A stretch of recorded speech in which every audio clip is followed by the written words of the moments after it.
I have a question for you. Do you know who the top scorer in basketball was in the 2010s? It's not LeBron James. Do you know who had the most points per game in a single season in the 2000s? Not SGA, not Kobe, not Jokic. Do you know who's been the league's most effective isolation scorer since they started tracking it? It's not Steph Curry. It's not Kevin Durant. To all of these questions, the answer is James Harden. And yet, despite all of that dominance, he has 0 championships to show for it. But why? For almost a decade, James Harden played basketball by himself. He redefined what a modern NBA offense could look like while making plenty of off-the-court enemies for the way that he played the game. He spent entire months averaging more than a point a minute, and yet has only appeared in the NBA Finals once. The common narrative you will hear about James Harden is that he's not clutch, that he's a choker. But is that true? Let me show you something. We are in 2019. This year, James Harden of the Houston Rockets is leading the league in scoring by an astonishing margin. He's averaging over 36 points a game.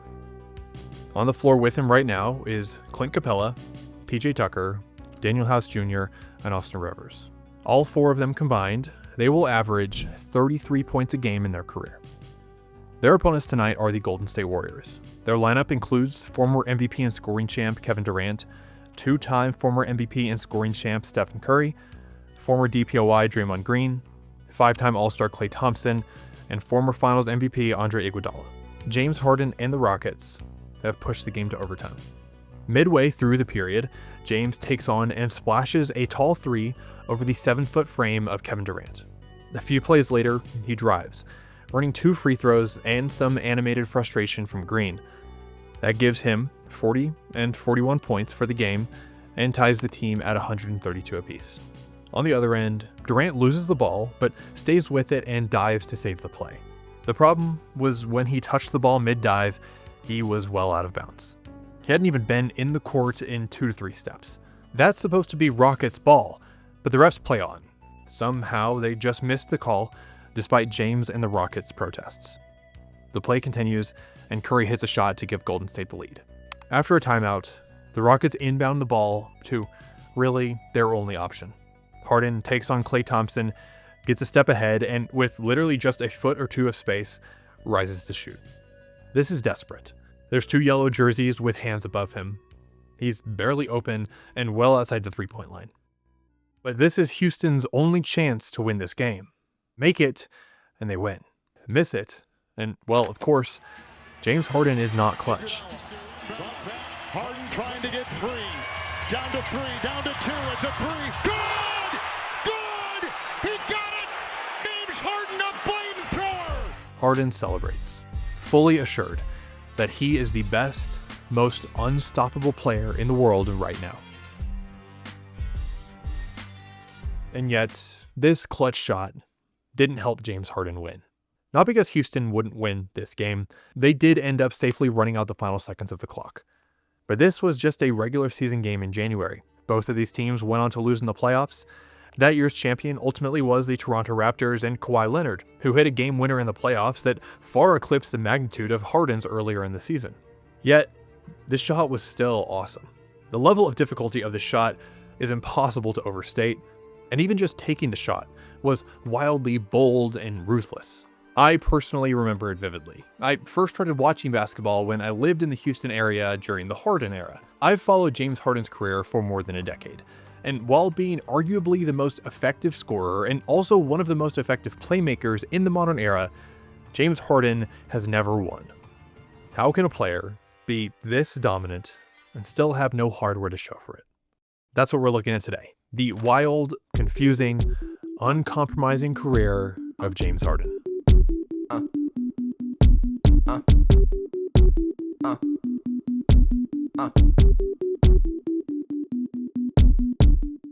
We first noticed James Harden, the basketball player, after he led his wonderfully named AAU team, Pump and Run Elite, to the 2006 Las Vegas Adidas Championship. He graduated from Artesia High School in California and enrolled at Arizona State University. With the Sun Devils, we can start to recognize some of the hallmarks that would eventually define his game. That low crouched dribble where he can speed up or slow down on a dime. The unafraidness to shoot, though his shot was pretty unpolished. And of course, the early makings of the beard. He was good in college. Not spectacular, but his game was mature and fully realized. Worth drafting 3rd overall, but not one of those prospects that you're going to try and build an entire team around. The 2008-2009 NBA season was the first appearance for a new NBA team. The franchise was not new. It was newly in Oklahoma City, following a sale of the team and a relocation from the Seattle Supersonics. The franchise was now the Oklahoma City Thunder, and it switched from green and yellow to blue and orange, and built a young roster to start almost completely from scratch. The Thunder's first year as the Thunder started terribly.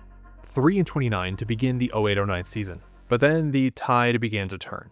The final 2 premier draft picks by Seattle, Kevin Durant and Russell Westbrook, began to perform and click. The team won 20 games in the second half and were no longer the laughingstock of the league.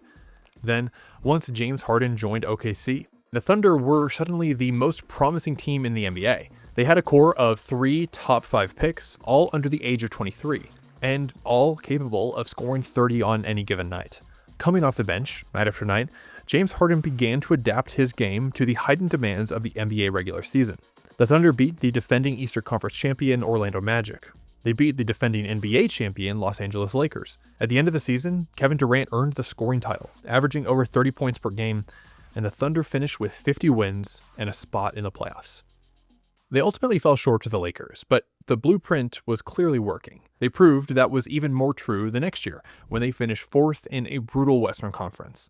In the playoffs, they beat the Denver Nuggets in the 4-5 matchup, with Durant proving himself as a playoff superstar behind multiple 40-point games, including 39 in the Western Conference Semifinals Game 7 to beat Zach Randolph and Marc Gasol's Memphis Grizzlies, a win that earned the Thunder's first ever spot in the Western Conference Finals. That run did end with a loss to the eventual champion Dallas Mavericks, but the Thunder, and more importantly, the city of Oklahoma City, were proud of the team. Proud, but hungry for more. In the 2011-12 season, they earned more. They got the 2 seed in the West and got to work avenging their past playoff losses. They swept those same Dallas Mavericks in the first round. They got revenge for their 2010 defeat to the Lakers in the next round. In the Western Conference Finals, they faced the 1 seed San Antonio Spurs. Tim Duncan's team took a commanding lead, winning the first 2 games of the series. The Oklahoma City Thunder had only been a team for a couple of years, but during that short time, they had rapidly grown from a promising group to a full-fledged contender. Now, down 2 games in the playoffs to a veteran team, they were to be really tested. OKC answered the test, winning the final 4 games of the series to clinch a spot in the NBA Finals for the first time. LeBron, Wade, and Bosch's Miami Heat quickly dispatched the young Thunder team to win the Larry O'Brien Trophy, but once again, the Thunder had a lot to be proud of. They had been continually getting better, getting 1 round further in the playoffs each year. All they had to do was keep things rolling, and surely a ring was coming soon. Before we finish that thought though, you may be wondering, in this recap of the Oklahoma City Thunder years, you've heard mention of Kevin Durant, of Russell Westbrook, and in this video about James Harden, where was he? The answer for the Thunder, more often than it probably should have been, was that he was not playing. James Harden's role on the team was as their 6th man. He was an elite 6th man, no doubt about it, earning multiple All-Star nods, but he was just a 6th man. Between 2010 and 2012, Harden only started 7 regular season games. James was performing well. He shot at an elite percentage from the floor and averaged double-digit points. But what the Thunder valued was his instant offense off the bench. He was plug and play, and they knew they could get what they wanted from him. It's just what the Thunder wanted for James didn't line up for what was best for his career. Let's rewind a bit to the offseason after 2011. After a failed collective bargaining agreement, the league shut its doors for 161 days. As the suits negotiated things like luxury tax and salary cap, the players were left mostly to their own devices for training, with regular preseason games and the camps canceled. Some went overseas, some holed up in private gyms. James Harden went home, back to California, to train in the fires of the preeminent Pro-Am basketball competition known as the Drew League. The Drew League was already a street ball institution, but As we searched for basketball havens during the 2011 lockout, it was transformed into the center of the basketball world. LeBron James, Kevin Durant, DeMarcus Cousins, John Wall, and more all traveled to the relatively unglamorous Leon H. Washington Park gym to be surrounded by basketball disciples who crammed into standing room only spots, hoping to see their beloved athletes stop by to put on a 40-point show. The difference was James Harden wasn't coming to Compton for a cameo, he was playing regularly. And as now a much bigger fish in the smaller pond of the Drew League, James Harden could put his abilities on show in full focus. He turned into a scoring machine, scoring in every way imaginable, blowing past defenders, shooting from deep, the ball always on a string. For a blockbuster matchup, Harden's Drew League Kings matched up against Kobe Bryant's team. Leon H. Washington Park filled past capacity. Los Angeles' current superstar up against a son of Compton to just play basketball and see who comes out on top. The two went back and forth, hitting shots in each other's faces, taunting each other, pushing each other. James ended with a titanic 47 points. But Kobe got the last laugh, hitting the game winner in James's face before raising his arms in celebration as he was mobbed, standing tall above his adoring fans like the Los Angeles demigod that he was. And while Kobe got to celebrate on the court, for James Harden, he could leave the gym secure in his performance. Really, this was a proof of concept. James Harden could look the NBA's most electric scorer in the eyes and come out with more points. He could run an offense. He was too good to be coming off the bench. So back to the NBA. After the lockout ended and the Thunder made that run to the 2012 NBA Finals, James was given the Sixth Man of the Year award. Deserved, absolutely, but maybe just a consolation trophy for his true abilities.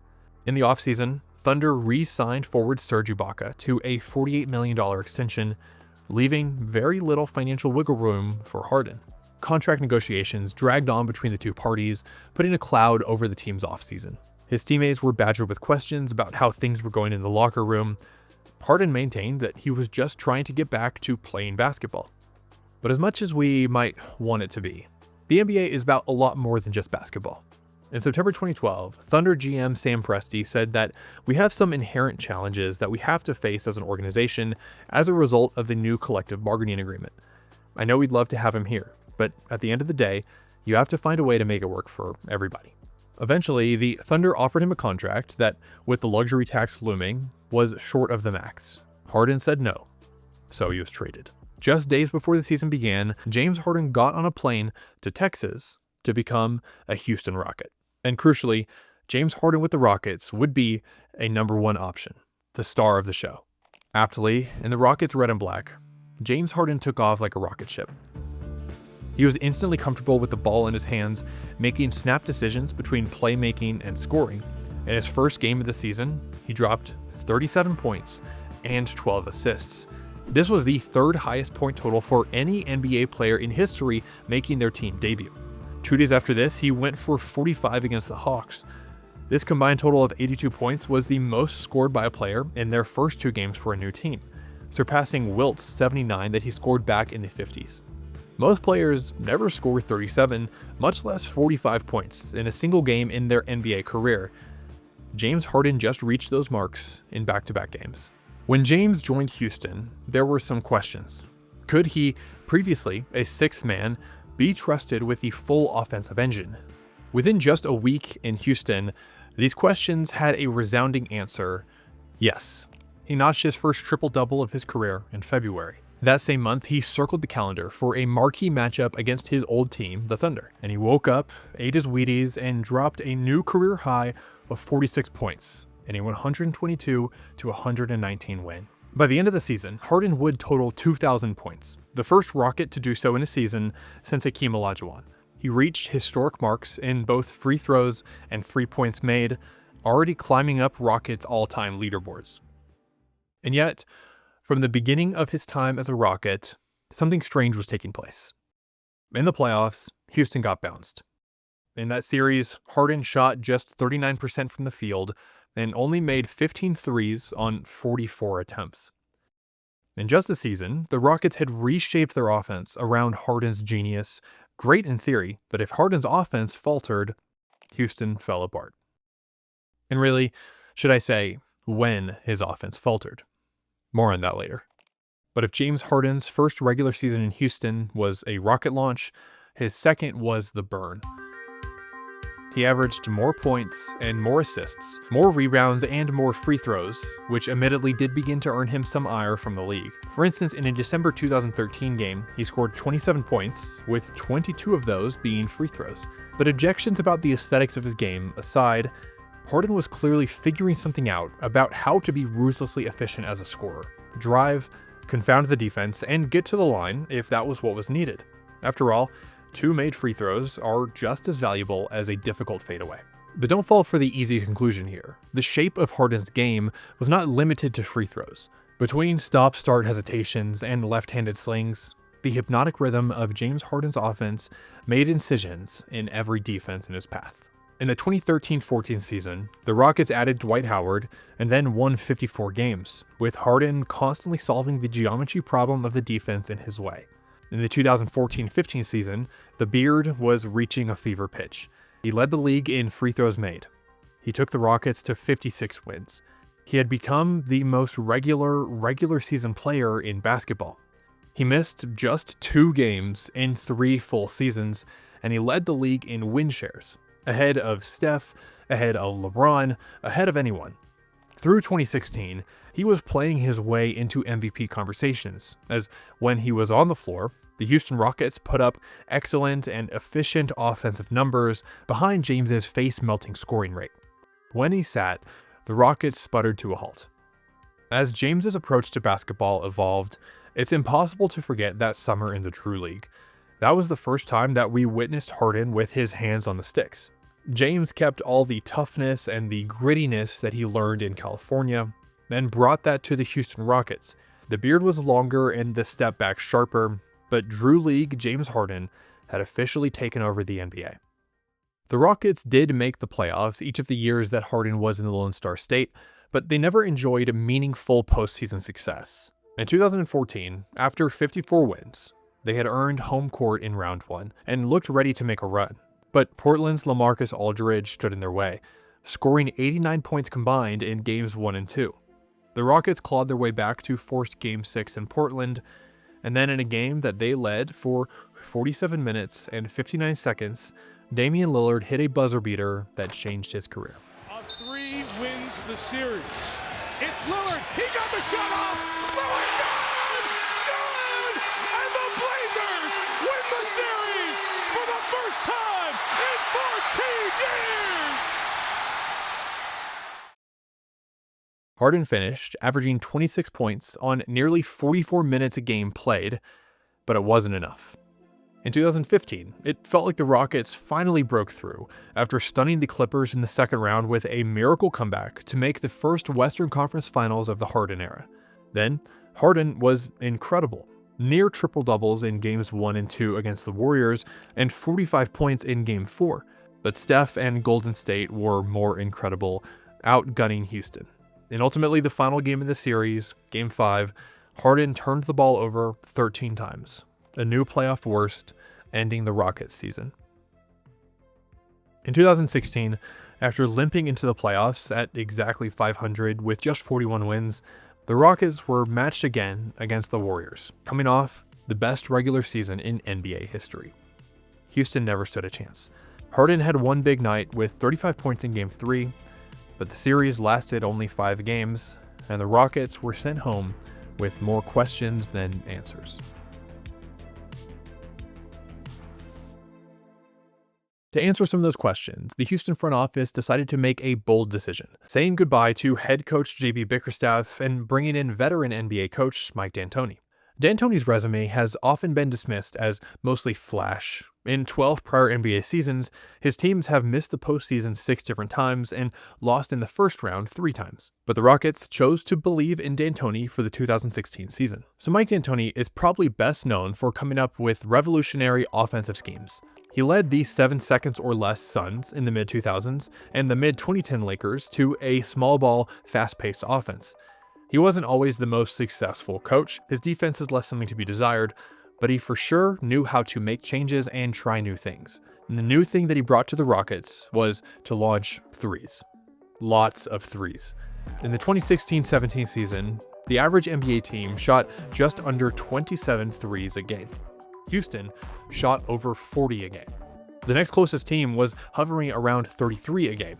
They weren't some incredible shooting team percentage-wise. Their three-point make percent was dead on with league averages, but they just shot so many more threes than any other team, and their offense soared. If you've only watched basketball in the 2020s, this rate of threes shooting may not seem that remarkable. The entire league has transformed their approach to the three ball at an astounding rate. And the average team now sits around 37 or 38 attempted three-pointers a game, and a team like the 2024 Boston Celtics is shooting nearly 50. But pull on that thread long enough, and you'll find Mike D'Antoni's Houston Rockets holding the end. They didn't single-handedly start the idea that the three ball is the most valuable shot, and you could definitely thank Steph Curry for a lot of the three-pointer revolution as well. But the Rockets' whole team approach to prioritizing the three, that was new.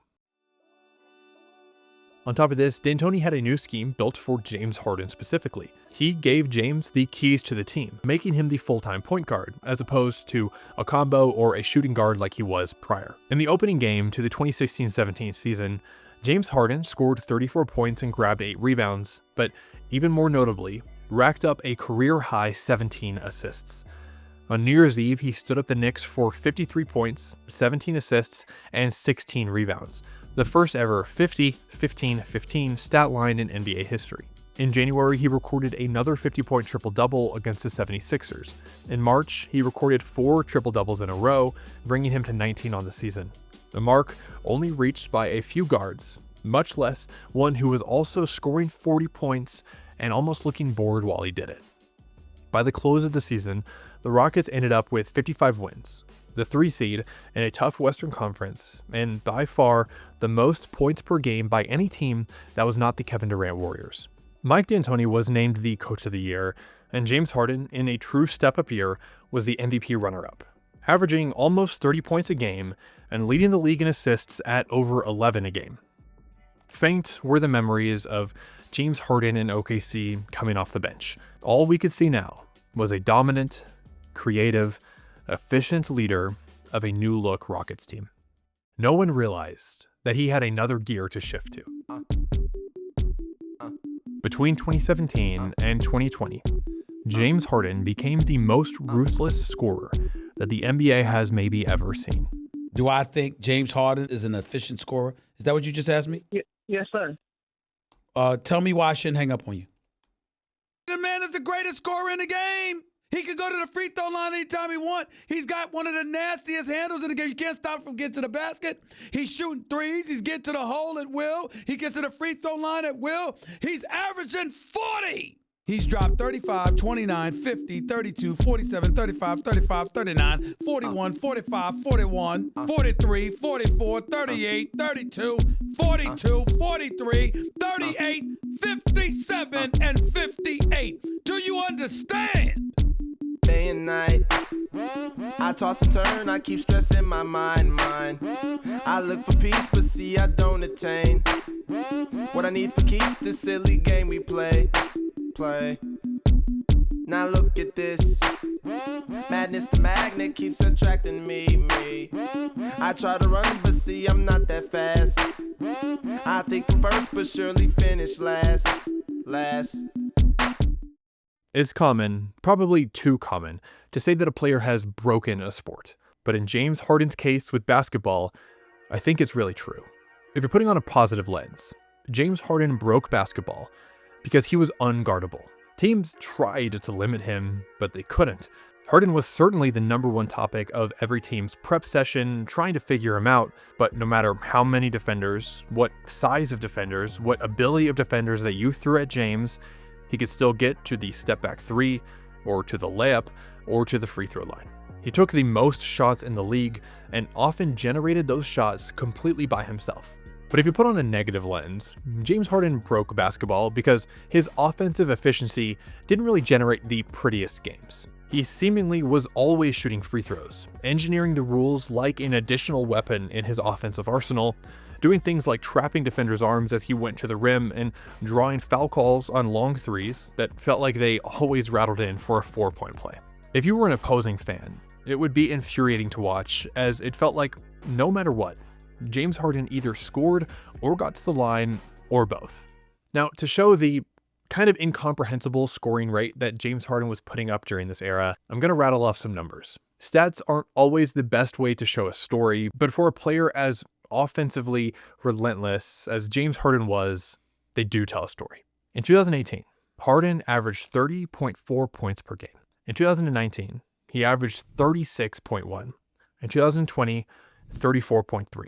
Only 3 players have ever averaged 30 points a game for 3 straight seasons: Wilt Chamberlain, Michael Jordan, and James Harden. He had over 30 games where he scored 40 or more points, and 2 games where he dropped over 60. He scored 30 points against every single team in the league. Over 5 games in January of 2019, he averaged 52 points per game. He led the league in threes made for all these years, beating out the three-point king himself. In one game, he scored 60 points with 11 assists, the only player to ever do it. In another, he had a 60-point triple-double, also at the time, the only player to ever do that. And all of this was good for being selected as the NBA's most valuable player in 2018, the MVP runner-up in 2019, and 3rd place in 2020. He was distinctly, punishingly unstoppable. It was a metronome of consistent, almost singular offense. 35 minutes a night, and amidst 1,000 offensive decisions, at least 30 points and 10 assists. Instead of Harden ever being in a defender's jail, the guy tasked with staying in front of James was in Harden's jail. A jail of offense, where he was stuck guessing where the ball is and where the ball might go through a kaleidoscope of jab steps and dribbles and stop-starts. And he was out there doing it, running offense, alone. James, in isolation, was likely the best isolation scorer in NBA history. In 2019, he was averaging over 18 isolation points a game. The next closest were CP3 and LeBron at 4.7 a game. Harden was nearly quadruple that. The best non-Houston isolation team that year, the Milwaukee Bucks, scored 9.3 ISO points a game. Harden alone was nearly double that. Again, James Harden alone was scoring double the isolation points of the combined best ISO team. To take that a level past the stats, what this actually meant on the basketball court is that Houston's entire offensive game plan was to let Harden have the ball and take on the other team's defense in whatever way he saw fit, and that approach was better than anything else they could come up with because he was so good at it. Harden had essentially solved one-on-one basketball and was so offensively effective by himself. Get the ball in James's hands, and realistically, he was going to score or at least get to the free throw line. In that 2019 season, when James averaged over 36 points a game, he of course won the scoring title. The next closest player to him was Paul George, with 28 points a game. To put that into context, in Michael Jordan's 1996 season, the one where he won the MVP, Finals MVP, and was the league win shares leader, he was head and shoulders above the league. And that year, he also won the scoring title. MJ averaged 30.4 points, with the runner-up being Hakeem Olajuwon at just under 27. In 1996, Jordan was 3.4 points a game better than the next closest guy. In 2019, James Harden was 8 points a game better than the next closest guy. One after another, James Harden looked at the best athletes in the world with their only task being to stop him from scoring, and he embarrassed them. There was no solution. He just kept scoring. All his teammates needed to do was get out of the way. This isn't to say that his teammates didn't contribute. You heard his assist numbers. Harden was still the overall floor raiser that he was during the first part of his Rockets tenure, helping teammates like Clint Capella and Eric Gordon, and later Jeff Green, to extremely productive scoring seasons, scoring marks that many of those players would struggle to ever reach again once they weren't playing with Harden. But even as legendary players like Chris Paul, Russell Westbrook, and Carmelo Anthony joined the Houston roster, the shape of the Rockets' offense orbited around one man. And how could it not? James was a walking one-man offense. Between 2017 and 2020, James Harden led the Houston Rockets to 3 straight playoff runs, including securing the 1 seed with a massive 65 wins in the 2017-18 season. They were beating the best teams in the NBA off the backs of Harden's heroics, but only in the regular season.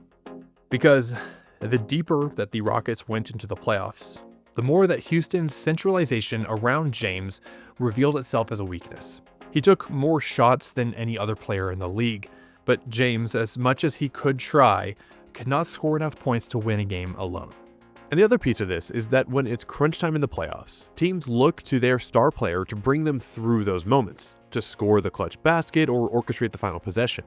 James Harden, for as central and reliable as he was during the regular season, couldn't be that rock in the playoffs. After that MVP season that helped clinch the 1 seed, the Rockets cruised past Minnesota and Utah in 5 games apiece. James put up 40 multiple times. Then in the Western Conference Finals, the Rockets stared down at the defending NBA champions, the Golden State Warriors.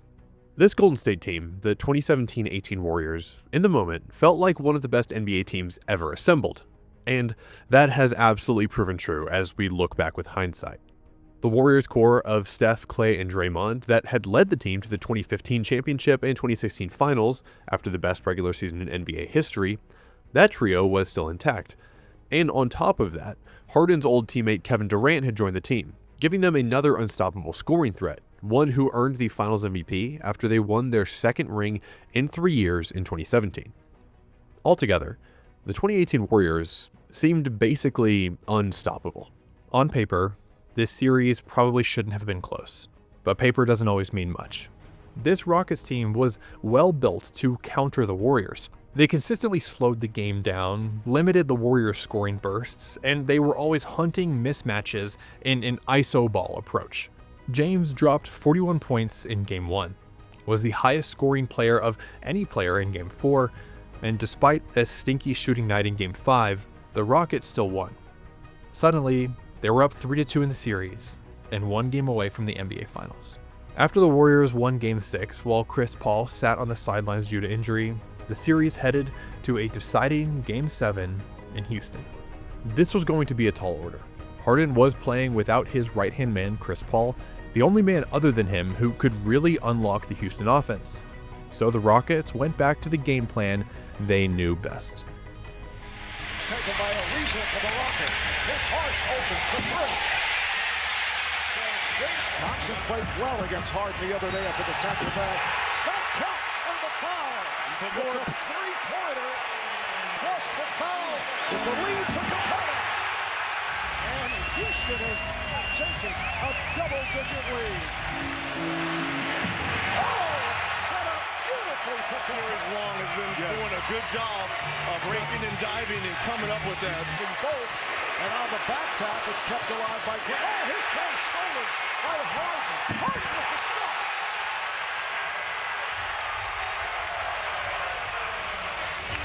Rockets by 15.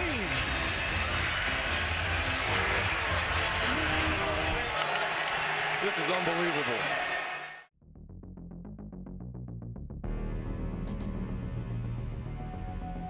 Mike D'Antoni's Rockets lived by the 3. If it wasn't Harden scoring, then it was probably someone shooting a 3.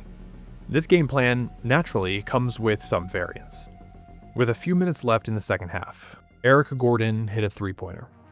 Houston was up by 14. Then, variance hit. Each dash here represents a Houston 3-point attempt. If I draw it in black ink, it's a miss. If I draw it in green ink, it's a hit. A 3-point made.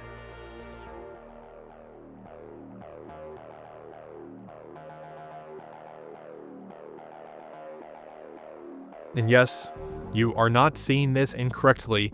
I haven't put a green dash yet. The 3-pointer is a higher risk, higher reward shot. And in this game, in this closeout, crucial game, the 3 betrayed them. This Houston Rockets team missed 27 straight 3-pointers. A cold streak to end all cold streaks. The worst 3-point shooting drought in NBA history. And it happened in Game 7 of the playoffs.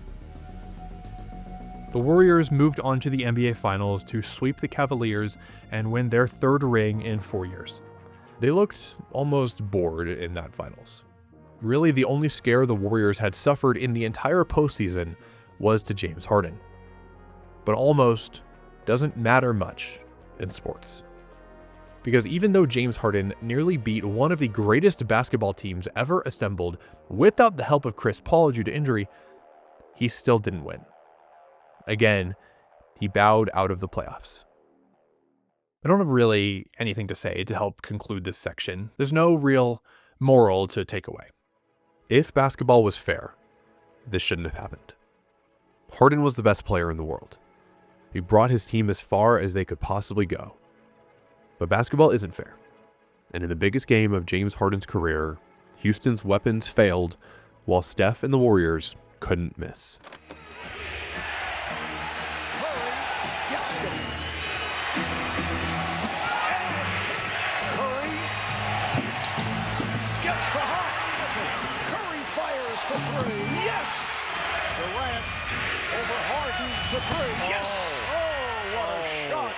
Kevin Durant from deep.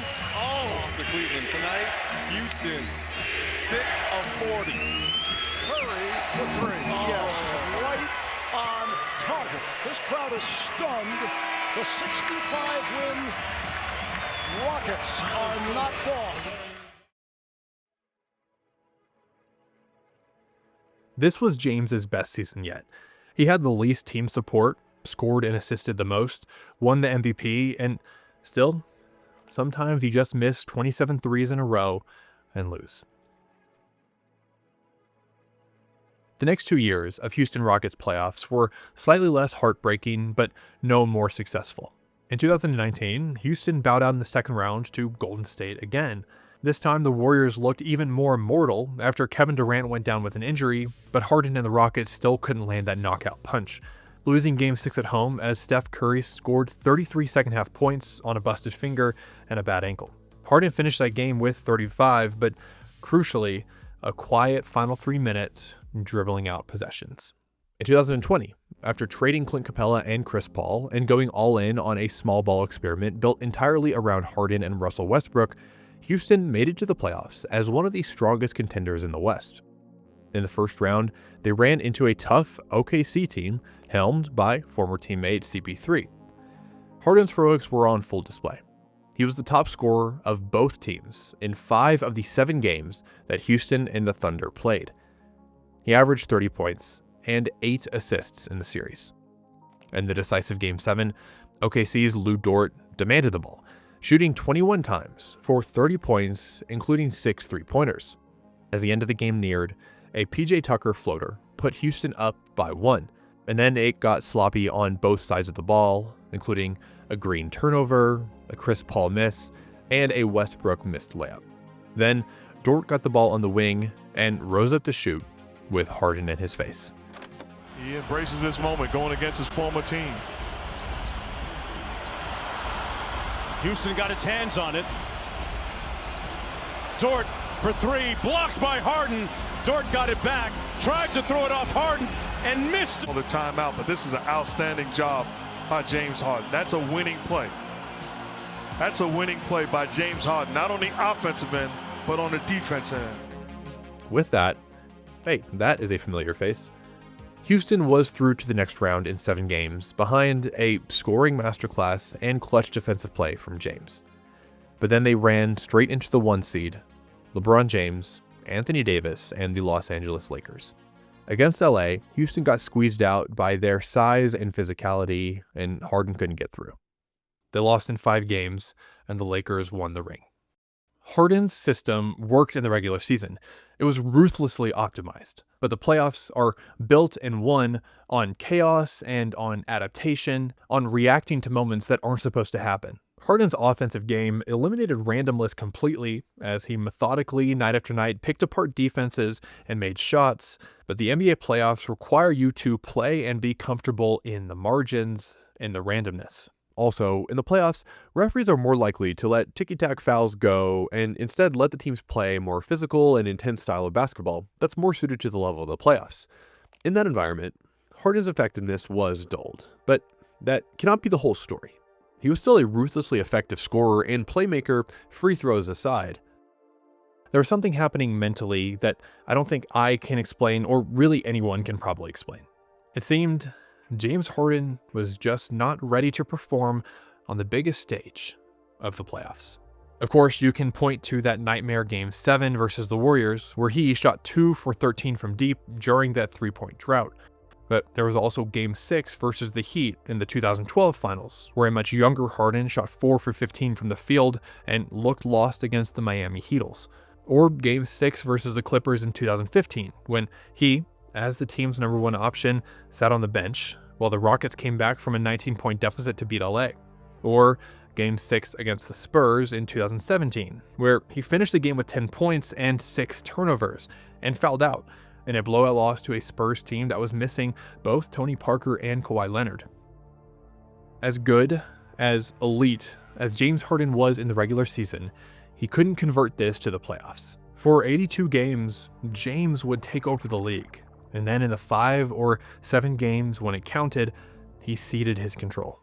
After the COVID-shortened season and that loss to the Lakers, Mike D'Antoni left his coaching position with Houston to go to Brooklyn. Soon after, Kyrie Irving and Kevin Durant also moved teams to join the New York team. Harden saw his opportunity. So he basically forced Houston's hand, demanding a trade to the Nets and showing up late to Rockets training until he got it. It hopefully didn't matter that he was leaving in a fairly petulant way. This was the next step for his career, to join up with the superstars and hopefully secure that long-awaited ring. In his Brooklyn debut, Harden emerged scoring and assisting, not missing a beat, notching a 32-point triple-double, the first player to ever do so in a team debut. With KD and Kyrie taking much of the scoring load, Harden wasn't scoring in the high 40s and 50s like he was in Houston, and he could focus more on leading the floor, harkening back to some of his early seasons as the Thunder's bench general. When he was on the floor, advanced stats told us that the Brooklyn Nets were the best offense in NBA history. The Nets didn't miss a beat leading into the playoffs, smoothly beating the Boston Celtics in 5 games before Giannis Antetokounmpo and the Bucks stood in their way. Harden was sidelined for the first 4 games of the series after aggravating a hamstring injury, but rejoined the team for a crucial comeback win in Game 5. The Bucks pushed it to a Game 7. They may not have been the top seed in the East, but this Bucks team certainly felt like the biggest obstacle in the Big Three's way. In the clinching game, it wasn't clicking that day for James. He recalled that I was just going out there and trying to give everything I can, and it's just frustrating. He didn't play badly exactly, at least by normal player standards. He had 22 points and 9 assists, but as the game clock ticked down, the Nets ceded all of their control to the Slim Reaper. Kevin Durant took shot after shot, scoring with ease as he had through his entire career. They were down 2, but had the ball with 6 on the clock. The ball was inbounded to KD, who was guarded by a familiar face in PJ Tucker. One spin move later, and he shoots the 3 for the lead. Green gets it into Durant. Here is Durant moving on Tucker. He turns, he shoots. Yes! With 1 second remaining.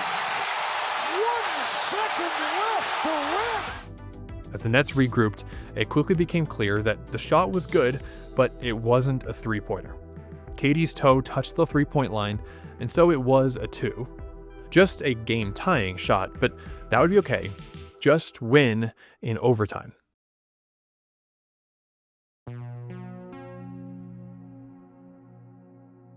Five minutes later, the Bucks were moving on to the Eastern Conference Finals. The Nets had only scored 2 points. Harden shot twice and missed both. Even worse, as the clock ticked down, Harden was bringing the ball up the floor and meekly just laid it off to Durant instead of attacking himself. That drive ended with an airball. In the next Nets season, Harden continued his barrage of 30-point triple-doubles, orchestrating wins over the Clippers, the Pelicans, the Spurs. He made his 10th All-Star game. He was still one of the best players in the regular season. After being traded to the Philadelphia 76ers to join Ben Simmons and Joel Embiid, Harden helped the team to a 4 seed in the Eastern Conference. They dispatched the 5 seed Raptors and then squared off against the relatively vulnerable 1 seed Miami Heat.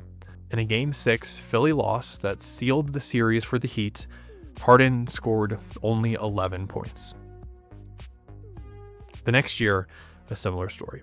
Multiple 30-point games, even a near 20-assist game in the regular season. With an injured Joel Embiid, the 76ers gingerly walked into the 2023 playoffs, and they had a pretty tough matchup against the Celtics. Harden showed us a glimpse of his old scoring ability with a 40-point Game 1 as the 76ers' main option, but ultimately he was outshone by Jason Tatum's 50-point performance in Game 7 to knock Philly out. Harden's next destination was sunny LA with the Clippers to join Paul George and Kawhi. He remained one of the NBA's preeminent playmakers, flashed his scoring threat despite some lack of quickness and explosiveness, and still, they fell to Luka and the Mavs in the playoffs. The next year, the Clippers ended the regular season as maybe the league's hottest team, with multiple Clippers receiving All-NBA nods, including James himself. Going into the 2025 postseason, they boasted a fully healthy Kawhi against a shallow Denver team in an enticing first-round matchup. After some back-and-forth heroics from both teams, we went to a Game 7. James Harden barely even looked at the rim as the Nuggets ran riot and eliminated Harden and his team. The 2025-26 NBA season will be the 17th of James Harden's career. James is 36 and still playing at an elite level. He's been on a tear recently and just set the Los Angeles Clippers franchise record for most points in a game with an efficient 55 against Charlotte. The Clippers have been around for 55 years, and James Harden at 36 just scored the most points that any Clipper has ever scored in a game. He's averaging close to 30 points a game this season and tacking on 8.5 assists, and despite his efforts, the Clippers sit well below 500 and look like they're not going to make the playoffs. It doesn't look likely that James Harden is going to win a ring this year. It looks more likely than not that he's going to retire as the best player of the modern era without a championship. A kid from Compton, who's never been the most physically gifted or the most obvious athlete, figured out a way to be the best at basketball. He took the simple goal of the sport, put the ball in the hoop, and he made it look easy. Through forests of literal freak athletes and people blessed by God to play basketball. From the time that James Harden joined Houston in 2012 to now, he is the NBA's leading point scorer. For the past 13 years, he outpaced every one of his basketball contemporaries. LeBron, Steph, Durant, Dame, Giannis, Jimmy Butler, Kyrie, Jokic, Westbrook, etc. All of those greats, less productive than James Harden. He is the all-time leader in unassisted three-point makes. He has been absurdly durable, playing nearly 35 minutes a game for his entire career. He is the Rockets' all-time assist leader despite only playing in Texas for 8 years. He was the NBA's most dangerous scorer and playmaker at the same time. It's just for one reason or another, James Harden consistently fell short at the critical times in the playoffs. To reduce James Harden's career to he's just not clutch would be far too reductive. Remember that game winner over the 2019 Warriors? That shot may have not held much importance in the grand scheme of things, but it mattered. We never say that the only sports moment that matters is the one that wins a championship. Is Allen Iverson stepping over Tyronn Lue less iconic because the Lakers won that series? Is Derrick Rose's MVP for his hometown Bulls less meaningful because he was injury-ridden for the rest of his career? Is Dame waving goodbye after his game winner any less cool because Portland lost in the next round? Of course not. So why do we apply that standard to James Harden? When he took the ball, rose up above the double team, and drained a game-winning shot that, for most people, would be too difficult to even dream of attempting, James Harden and Houston celebrated. And that celebration was well deserved.